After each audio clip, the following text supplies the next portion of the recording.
তো এখন যেটা দেখা যাচ্ছে এই হাঁসটা আসলে একটা রোগে আক্রান্ত আছে। যে কারণে কী হচ্ছে, এই নিজে থেকে না খেতে পারছে না সোজাভাবে চলতে পারছে। দেখবেন হচ্ছে পাল্টি হয়ে যাচ্ছে।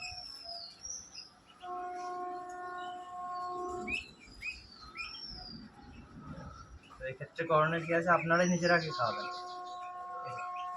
আর যেটা খাওয়াবেন সেটা হচ্ছে ভালো মানের ফিড। যেমন এই হাঁসটার বয়স হয়েছে, যে কারণে আমরা কী করছি, এপিকের গ্রোয়ার ইউজ করছি, ভালো মানের ফিড গ্রোয়ার। তো শুকনো যেহেতু খেতে পারবে না, হালকা জল দিয়ে ভিজিয়ে যেটা করবো একে খাওয়াবো।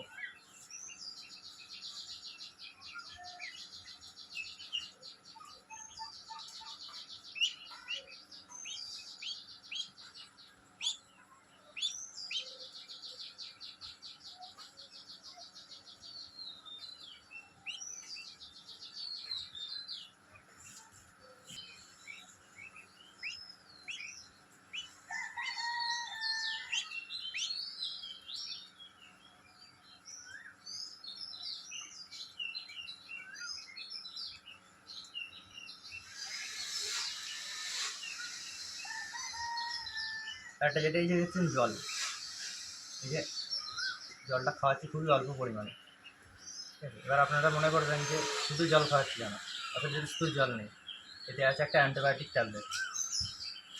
ট্যাবলেট হচ্ছে এই ট্যাবলেটটা, এই ট্যাবলেটটা দেখে ট্যাবলেটটা কী করছি না, একটা ট্যাবলেট ঘুরিয়ে তাতে 1 চিমটি নিয়ে এই অল্প মাত্রায় জলে একে দেওয়া হচ্ছে। তাতে কী হচ্ছে, যেটুকু জলে কনজিউম করছে আর বাকি জলটা কী করবো আমরা ফেলে দেবো। ঠিক এইভাবে এইটুকু খাবারটা যেটা আমি মেখেছি এটা আমি একে পুরোটাই খাওয়াবো।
তো যেমনটা দেখতে পাচ্ছেন হাঁসটাকে মোটামুটি খাওয়ানো কমপ্লিট।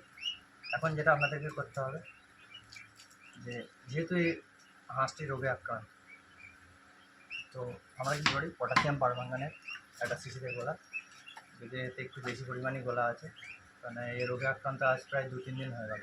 তো আমরা কী করবো, এর মাথার দিকটা ঢেকে নিয়ে আর শরীরে ছড়িয়ে দেবো, ডানার দিকটা ভালো করে, আর এগিয়ে করবো বাকি হাঁসের থেকে আলাদা রাখবো। তো